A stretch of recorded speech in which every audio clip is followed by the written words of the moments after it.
பரமக்குடியில இப்போ தேர்தல் சூடு பிடிச்சிருக்கு. பார்கவியோட ரைட் ஹேண்டான வீராவை அடையாளம் தெரியாதவங்க கொன்னுட்டாங்க. எங்கள் ஓட்டு பார்கவிக்கு. எல்லாரும் எங்களுக்கே ஓட்டு போடுங்க. ஓட்டுக்கு 100, ஓட்டுக்கு 100, 2 ஓட்டுக்கு 200, 5 ஓட்டுக்கு 500. சிங்கம் சின்னத்துக்கு போடுங்க ஓட்டு. உங்கள் ஓட்டு சிங்கம் சின்னத்திற்கு. உங்கள் ஓட்டு 2 பேருக்கு சேர்த்து 200. மோ, உங்க வீட்ல எத்தனை ஓட்டு இருக்குது? நானு, என் மாமியாரு, என் புருஷன், என் பிள்ளைங்க. நம்ம மாமியார் இன்னும் உயிரோட இருக்காளா? இந்த வெயிலுக்கு நேரம் போய் சேர்ந்துருக்கணுமே. காத்திரி வெயிலுக்கு வயசு பசங்களே வாய பழகுறாங்க. இந்த கிழவி இன்னும் போய் சேரலையா? ஐயா, எனக்கு அவ்வளவு அதிர்ஷ்டம் இருக்கா? சரி சரி 6 கொடுங்க. அது எப்படிமா? உங்க வீட்டுல 5 பேர் தானே? இங்க பாரு, என் பெரிய பொண்ணு வயசுக்கு வந்திருக்கா.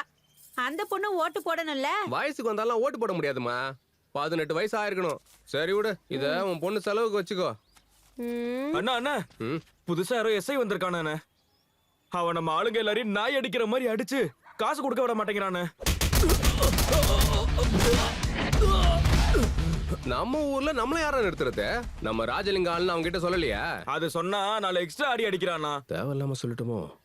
அவன் பார்க்க எப்படி இருந்தானா?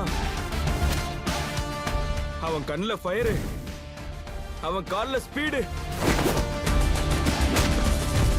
அவன் ஒரு குத்து குத்துனானா காலையில சாப்பிட்டதெல்லாம் வாந்தி எடுக்கிறானுங்கண்ணா. யாரா அவன்? இத்தனை நாள் வீட்டுக்கு போகணும்னு அழுதேன், பொண்டாட்டிய பார்க்கணும்னு அழுதேன், சோத்துக்கு அழுதேன், குழம்புக்கு அழுதேன். இனி அழமாட்டேன், அழுக வைக்க போறேன். ஆட்சி எங்களுடையது.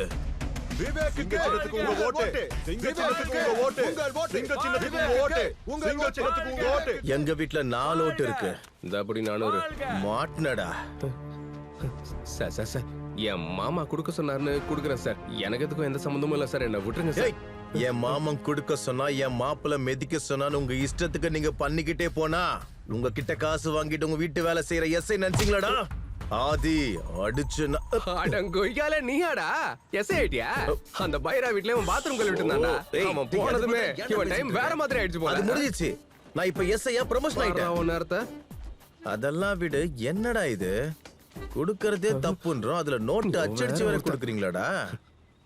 என் மாமங்காரனும் என் அப்பனும் எனக்கு எப்பயுமே 1 ரூபா கூட கொடுத்ததே கிடையாதுடா. 10 லட்சம் கையில கொடுத்து எனக்கு கொடுக்க சொன்னாங்கடா. அதனாலதான் இப்படி வேலையெல்லாம் பாத்துட்டு இருக்கேன்டா. டேய், இது கள்ள நோட்டுன்னு யார்ட்டையும் சொல்றாதடா. நான் என்னத்துக்கு சொல்றது? எல்லாரும் கேட்டாங்களே. எது எல்லாருக்கும் தெரிஞ்சிடுச்சா? ஓடுங்கடா சீக்கிரம். முடிங்க. எலெக்ஷன்ஸ்க்கு பிரச்சாரம் முடிச்சு போலிங் வேலைலாம் ஆரம்பிச்சிருக்காங்க. இந்த மாதிரி நேரத்துல எலெக்ஷன் சரியா நடக்கிறதுக்கு எலெக்ஷன் அதிகாரிங்க எல்லா வேலையும் சரியா பார்த்திருக்காங்க. காலையில இருந்து பொதுமக்கள் வாக்குச்சாவடியில வரிசையில நிக்கிறாங்க. வெயில கூட பொருட்படுத்தாம மக்கள் வரிசையில் நின்று ஓட்டு போட காத்துட்டு இருக்காங்க. எந்த ஒரு பிரச்சனையும் நடக்காம இருக்கிறதுக்கு போலீஸ் தீவிரமா கண்காணிச்சிட்டு இருக்காங்க. மகளிர் ஓட்டு அதிக எண்ணிக்கையில பதிவாகிறது இதுதான் முதல் முறை. போஸ்டல் முறையில வாக்களிக்கிறதுக்கும் அதுக்கான எல்லா ஏற்பாட்டையும் எலெக்ஷன் கமிஷன் ஏற்படுத்தி கொடுத்திருக்காங்க. நம்ம மாநிலத்துல பரமக்குடியில் நடக்கிற வாக்கு எண்ணிக்கையை மக்கள் தீவிரமா எதிர்பார்த்துட்டு இருக்காங்க. எலெக்ஷன்ல நிக்கிறது முதல் தடவையா இருந்தாலும் பார்கவி சிஎம் கேண்டிடேட்டா நிக்கிறதுக்கு அவங்க சொந்த தம்பியை எதிர்த்து போட்டி போடுறதுதான் இந்த எதிர்பார்ப்புக்கு முக்கிய காரணம். எல்லாம் நல்லபடியா நடக்குதா? எல்லாம் நல்லா தான் நடக்குது. நல்லா இருக்கே சிவா. என்னப்பா அப்படி பாக்குறீங்க? நான் சண்டை போடுறதுக்கு வரல. அப்போ சின்ன வயசு எங்க ஜாதிலாம் பெரிய ஜாதி, மத்ததெல்லாம் கீழ் ஜாதின்னு நினைச்சோம். நாங்கெல்லாம் ஓட்டு போடுறதுக்காக பெங்களூர்ல இருந்து வந்திருக்கோம். தேங்க்ஸ் பா.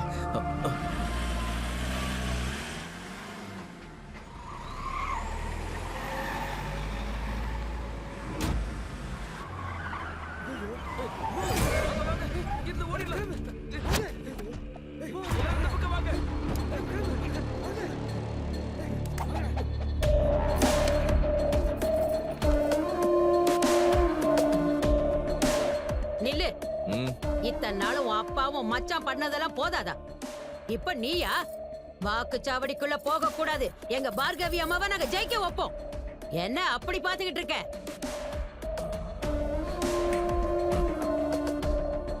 என்ன ஆசீர்வாதம் பண்ணுங்கம்மா.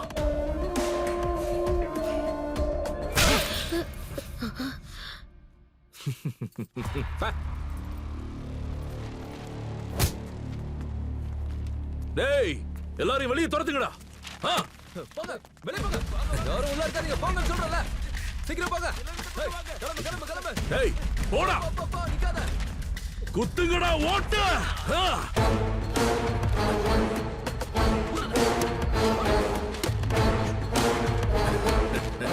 என்ன அநியாயம் இது? நாங்க ஒத்துக்க மாட்டோம். கள்ள ஓட்டு போட்டீங்கன்னு கம்ப்ளைண்ட் பண்ணுவோம். கள்ள ஓட்டு போட்டீங்கன்னு கம்ப்ளைண்ட் பண்ணுவோம்னு சொன்னேன். என்ன கட்சிடா உனது? ஒற்றுமை. என்ன கட்சி? ஒற்றுமை. ஏய், இப்ப போச்சா ஒற்றுமை, போட வழியா. குத்துங்கடா, குத்துங்க.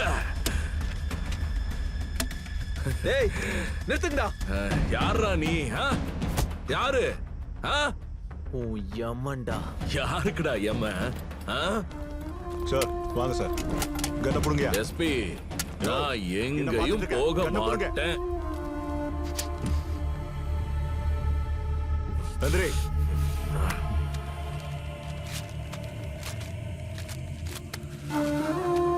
இறக்கியா? போ, போயா, வரேன். போ, 10 நிமிஷத்துல வெளியே வந்துருவா. அதுக்கு இவ்வளவு சீனு. பாடா, என்னடா? போ. நம்ம மாநிலத்துல எலெக்ஷன் முடிஞ்சு இப்ப எண்ணிக்கையை ஆரம்பிச்சிட்டாங்க. ஓட்டுப்பதிவு முடிஞ்சதும் ஓட்டு பெட்டிகளை பலத்த பாதுகாப்போட எலெக்ஷன் கமிஷன் இப்ப ஸ்ட்ராங் ரூம்ல வச்சிருக்காங்க. ஓட்டு எண்ணிக்கை நடக்கிற இந்த நேரத்துல வேட்பாளர் யார் ஜெயிப்பாங்க, யாரு தோப்பாங்க அப்படிங்கிற பெரிய விவாதம் போயிட்டு இருக்கு.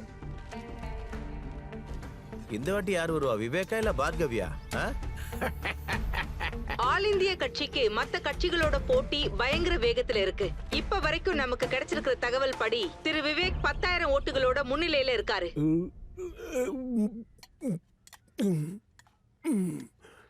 இப்ப அனைத்து இந்திய கட்சி எந்தெந்த இடத்துல முன்னிலையில இருக்குங்கிறத பாப்போம். மதுரை, பரமக்குடி, புதுக்கோட்டை, திருச்சி, தஞ்சாவூர், தூத்துக்குடி இதுல எல்லாம் முன்னிலையில இருக்காங்க. பிறந்த உடனே பொம்பளை புள்ளன்னு என்ன நீ கொல்லணும்னு நினைச்ச. பொம்பளை புள்ளையா? ஏதோ என் அதிர்ஷ்டம் நல்லா இருந்து தப்பிச்சுட்ட. சரி, அதோட நீ என்ன விட்டுட்டியா என்ன? நான் யாரையோ காதலிச்சா ஓமானம் எங்க போகுது? உன் அரசியலுக்காக ஒரு மிருகத்துக்கு கொடுத்து கல்யாணம் பண்ண அப்பவே நினைச்சேன். நான் ஆசைப்பட்ட வாழ்க்கையை எப்படி நாசம் பண்ணியோ, நீ ஆசைப்பட்ட வாழ்க்கைய இல்லாம பண்ணணும்னு. ஆம்பளைங்க பண்ற எல்லா வேலையையும் பொம்பளைங்களாலையும் பண்ண முடியும். என்னையே பாரு, பைராவை கொன்ன, அந்த வீராவையும் நான் தான் கொன்னேன். விவேக்க அனுப்ப முடியாம ஜெயிலுக்கு அனுப்புன. சொந்த தம்பி இல்ல, பாசம் வந்துருச்சு. நான் உன்ன மாதிரி இல்ல. நீ 20 வருஷமா கனவு கண்டத சிஎம் பதவி இன்னும் 2 நிமிஷத்துல ஏன் வசமாக போகுது. இதான்ப்பா ஒரு பொம்பளையோட பாவம். எல்லாரும் ஆவலா எதிர்பார்க்கிற தேர்தல் முடிவுகள் இப்ப வெளியாயிருக்கு. நம்ம தமிழ்நாட்டுல முதல் முறையா ஒரு பெண் வேட்பாளர் சிஎம் ஆகிறது ரொம்ப பெருமைப்படுற விஷயமா பார்க்கப்படுது.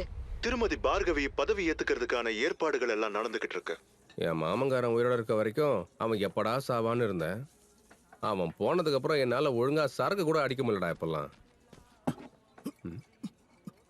டேயாதி, என்னடா பாட்டில் அப்படியே கவுக்குற? உன் மாப்பிள்ள மனுஷனா அவன்? ஒரு பொம்பளை கிட்ட தோக்குற மாதிரி பண்ணிட்டீங்களேடா துரோகிகளா!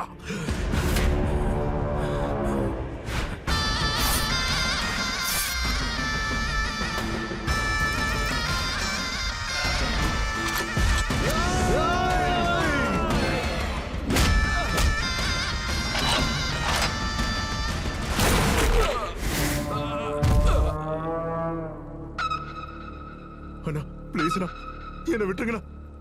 அண்ணா, கத்தி அருவாளால வெட்டதை விட கொடுமையான விஷயம் நம்பிக்கை துரோகம். அத நீங்க எல்லாரும் சேர்ந்து எனக்கே காமிச்சிட்டீங்களடா. ஒருத்தனையும் நான் விட மாட்டேன்.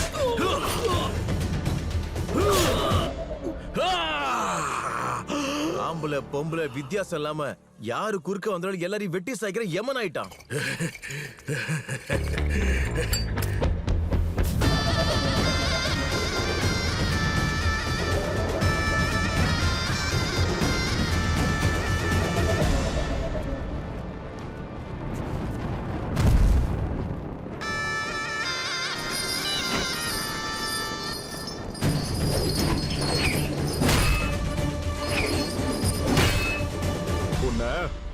என்ன ஏதாவது பண்ணனா என்னோட ஆளுங்க உன்னை துண்டு துண்டா வெட்டி போட்டுருவாங்க. நான் யாருன்னு உனக்கு காட்டட்டுமா? அப்படியா? காட்டுவியா? காட்டுல பிறந்த எல்லா மிருகமும் சிங்கம் ஆயிடாதுடா.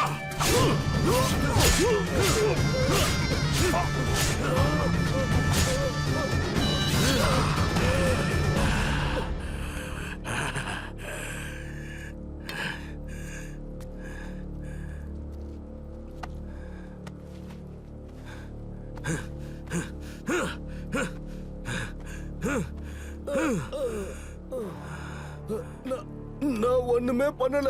என்ன கொன்னுடாதீங்க தம்பி. நீயா சாக கூடாதுடா. நான் தான் உன்னை கொல்லுவேன்.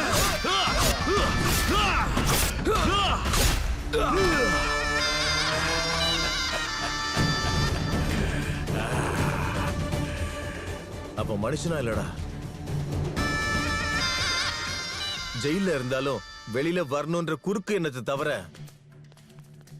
அவன் கண்ணுல இவ்ளோ பேரை கொன்னோன்ற கவலை துளி கூட இல்ல. தப்பி தவறி அவன் ஜெயில இருந்து மட்டும் வெளியில வந்தான். அவன் பண்ற அராஜகத்தை அந்த கடவுளால கூட நிறுத்த முடியாது. நிறுத்த முடியாது.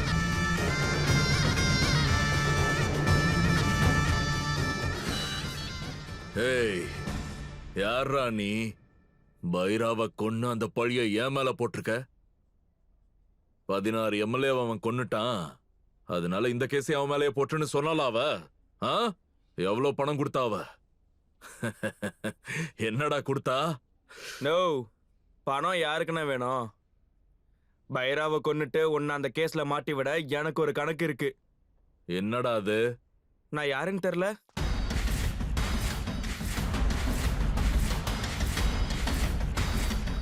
வணக்கம் சார். எஸ்ஐ பேசுறேன் சார். சொல்லு. அந்த ரேப் அண்ட் மர்டர் கேஸ்ல எவிடன்ஸ் இருக்கு. யோ எஸ்ஐ, சாட்சி சொல்ல வந்தவனையே அவன் தான் ரேப் பண்ணான்னு உள்ள தள்ளியா? ஒன்னும் பண்ண முடியாதுன்னு நினைச்சியா? உன் கதை இதோட க்ளோஸ்.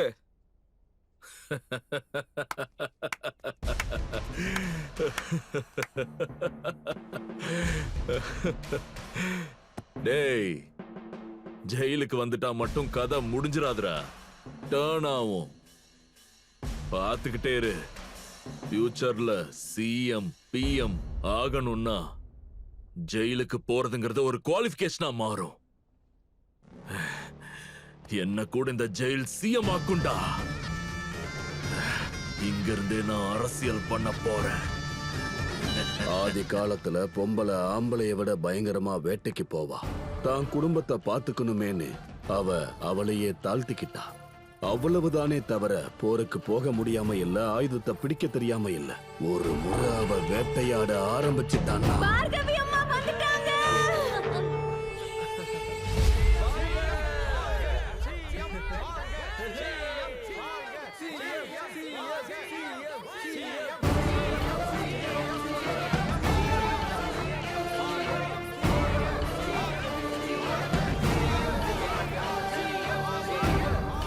தேங்க்ஸ் மாமா. கௌரவர்களோட நாசத்துக்காக சகுனி பண்ணதை விட அதிகமா நீ எனக்கு உதவி பண்ணிருக்க. தேங்க்ஸ்லாம் எதுக்குமா? சின்ன வயசுல உனக்கு அநியாயம் நடக்கும் போதெல்லாம் என்னால எதுவுமே பண்ண முடியல. இப்ப கூட நான் உனக்கு இதை பண்ணலன்னா நான் மனுஷனே கிடையாது. தோத்துட்டோன்ற கவலை இல்லையா சிவா? தன்னோட வீட்டுல இருக்கவங்கள தோக்கடிச்சு அவ நாட்டையே ஜெயிச்சிருக்கா. அவகிட்ட தோத்ததுக்கு நம்ம பெருமைப்படணுமே தவிர வருத்தம் ஏன் படணும்? ஒரு பொம்பளை கிட்ட நம்ம தோத்துட்டோமே. இல்ல, இன்னொரு தடவை அப்படி பேசாத. எதுக்கு ஆம்பளை பொம்பளைன்னு? பார்கவி கிட்ட நான் தோத்தது எனக்கு ரொம்ப பெரிய சந்தோஷம்தான். ஒரு பொண்ணு ஸ்டேட்டுக்கு சிஎம் ஆனா தன்னோட சொந்த வீடாவ அதை பார்த்துப்பான்றது என்னோட நம்பிக்கை. நம்ம ஸ்டேட் இதுக்கப்புறமாவது அடிமத்தனம் இல்லாம இருக்கும்னு நினைக்கிறேன்.